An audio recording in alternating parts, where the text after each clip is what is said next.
பிரபல நடிகையும் நாட்டிய பேரொளி பத்மினியின் ஒரே மகன் இப்போது எங்கே இருக்கிறார்? என்ன செய்கிறார் தெரியுமா? வாங்க இந்த வீடியோல அத பத்தி தெரிஞ்சுக்கலாம். தமிழ் சினிமாவின் நாட்டிய பேரொளி என்றால் இன்றும் நம் நினைவுக்கு முதலில் வருவது நடிகை பத்மினிதான் என்றால் நிச்சயம் யாராலும் மறுக்க முடியாது.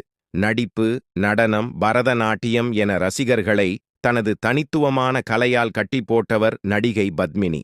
கதகளி, குச்சிப்புடி, பரதநாட்டியம், மோகினியாட்டம் போன்ற நடனக் கலைகளை முறையே பயின்று தேர்ந்தவர் நடிகை பத்மினி. இவரது சகோதரிகள் லலிதா, ராகினியும் புகழ்பெற்ற நாட்டிய நடிகைகள்தான். இவர்களை திருவாங்கூர் சகோதரிகள் என்றுதான் அழைப்பார்கள். தனது 7 வயதிலேயே நாட்டிய அரங்கேற்றம் முடித்த பத்மினி தனது 17 வயதில் கல்பனா என்ற இந்தி படத்தின் மூலம் சினிமா துறைக்குள் நுழைந்தார்.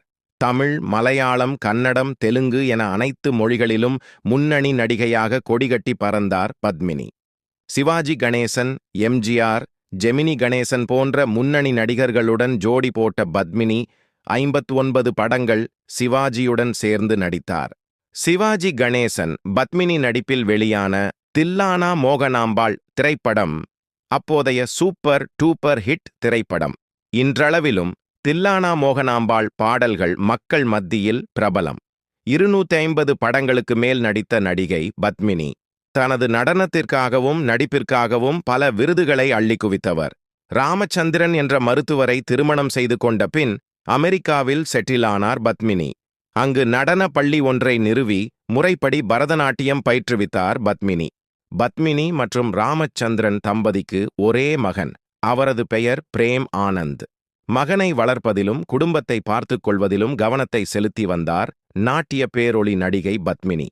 கடைசியாக இவர் பூவே பூச்சூடவா படத்தில் நடிகை நதியாவுக்கு பாட்டியாக நடித்தார். அதன் பிறகு அவர் எந்த படத்திலும் நடிக்கவில்லை. 2006ஆம் ஆண்டு மாரடைப்பு காரணமாக உயிரிழந்தார் நடிகை பத்மினி.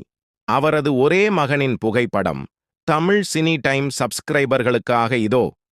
1986ஆம் ஆண்டு வெளிவந்த உதயம் 16 என்ற மலையாள படத்தில் நடித்த பத்மினியின் மகன் அதற்கு பிறகு எந்த படத்திலும் நடிக்கவில்லை.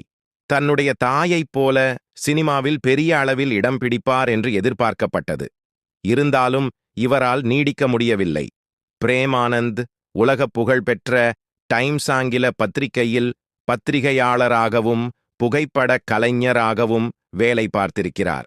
மேலும் இதுபோன்ற சினிமா தொடர்பான செய்திகளுக்கு தமிழ் சினி டைம் சேனலை சப்ஸ்கிரைப் செய்து கொள்ளுங்கள்.